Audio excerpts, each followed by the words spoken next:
बुद्धिमान व्यक्ति ये 7 बातें किसी को नहीं बताते। पहली बात जो किसी को नहीं बतानी चाहिए वो है अपनी मजबूरी। अपनी मजबूरी का दिखावा करके दूसरों का दया पात्र बनके उनकी सहायता लेने की गलती कभी मत करना। हो सकता है आज वो तुम्हारी मजबूरी देखकर तुम्हारी सहायता कर दें, लेकिन कल वो तुम्हारा फायदा उठाने से भी नहीं चूकेगा। और अगर फायदा भी नहीं उठाया तो दूसरों के सामने तुम्हारा मजाक बनाने में वो आदमी कभी नहीं चूकेगा। इसीलिए कभी भी अपनी मजबूरी का दिखावा मत करो। अगर घर में 2 रोटी है, सूखी रोटी है, तो वही खाकर सो जाओ, लेकिन दूसरों को इसके बारे में भनक तक नहीं लगनी चाहिए। जरा आप खुद सोचो, मजबूरी बताने का क्या मतलब होता है। एक इंसान का या तो वह दूसरों से सहानुभूति हासिल करना चाहता है या उनसे कोई आर्थिक मदद चाहता है।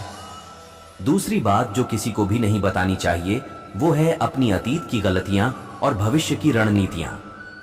जरा सोचो कि अगर हम अपने अतीत की गलतियां किसी दूसरे को बताते हैं तो उसका क्या प्रभाव होगा।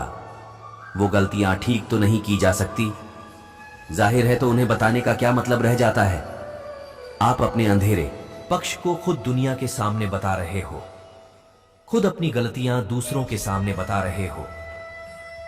तीसरी बात जो किसी को नहीं बतानी चाहिए वो है अपने घर की बातें। जो भी हमारे घर के अंदर आपस में बातचीत होती है, हमारे माँ बाप के साथ, हमारी पत्नी के साथ, हमारे बच्चों के साथ, वो बातें परिवार तक ही सीमित रहनी चाहिए। क्यों? अगर आप इन बातों का दूसरों के सामने ढिंढोरा पीटते हो तो दूसरों को आपके घर में घुसने का एक मौका मिल जाता है और वह इसका फायदा उठाने से कभी नहीं चूकेंगे। वो आपके परिवार के सदस्यों को आपसे दूर लेकर जाने की कोशिश करेंगे।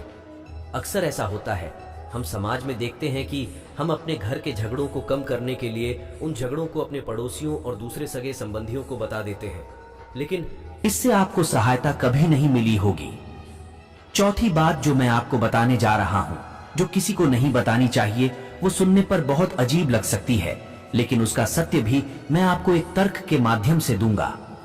मैं कहता हूं कि अपनी आमदनी किसी को मत बताना। अब अपनी आमदनी ना बताने के पीछे क्या मतलब हो सकता है?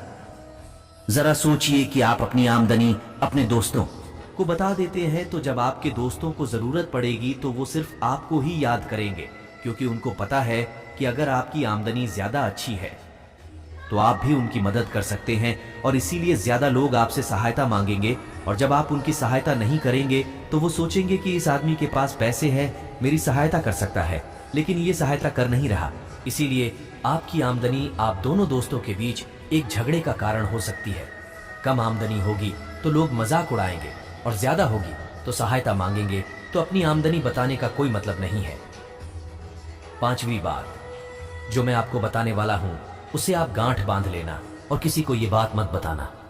अपनी कमजोरियां और अपनी ताकत अक्सर इंसान को पता नहीं होता है कि उसकी कमजोरी या उसकी ताकत क्या है।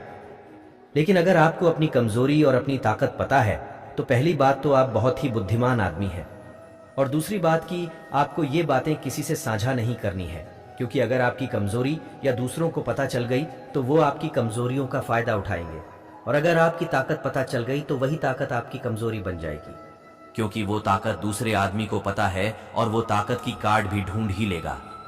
अपनी कमजोरी और अपनी ताकत अपनी पत्नी या अपने पति को भी नहीं बतानी चाहिए, क्योंकि इसके बाद आपको घर में उनसे हमेशा दबके रहना पड़ेगा।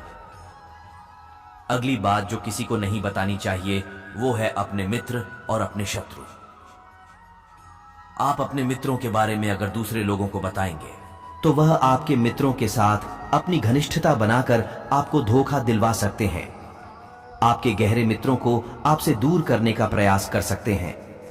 अक्सर आम आदमी ऐसा नहीं करता, लेकिन आपके दुश्मन ऐसा करने की कोशिश कर सकते हैं। और दूसरी तरफ आपके शत्रु का भी किसी को नहीं पता लगना चाहिए, क्योंकि आज जो आपका मित्र है अगर कल वो आपका दुश्मन हो गया तो वो आपके दुश्मन के साथ ही मिलकर आपको परास्त कर सकता है, आपको धोखा दे सकता है। इसीलिए अपने सबसे अच्छे दोस्तों को भी अपने दुश्मन के बारे में कभी मत बताना। अगली और आखिरी बात कहना चाहता हूं कि जब तुम दान करते हो तो दान के बारे में भी किसी को मत बताना, नहीं तो दान करना व्यर्थ है। जब आप अपने दान का ढिंढोरा पीटते हो तो आप ये बता रहे हो कि मैं कितना बड़ा दानी पुरुष हूं, और ये आपके अंदर एक अहंकार निर्मित करेगा। इसीलिए दान गुप्त रूप से किया जाए उतना ही अच्छा होता है, उतना ही फलदायी होता है। जब आपका बायां हाथ दान कर रहा हो तो दाएं हाथ को बिना पता चले कि बायां हाथ दान कर रहा है। इन बातों का अनुसरण करते हुए आप अपने घर में सुख शांति बना सकते हैं और घर के झगड़े हमेशा के लिए दूर कर सकते हैं। आप इन बातों के बारे में अपने विवेक से भी सोचेंगे तो आपको यह बातें सच मालूम पड़ेगी।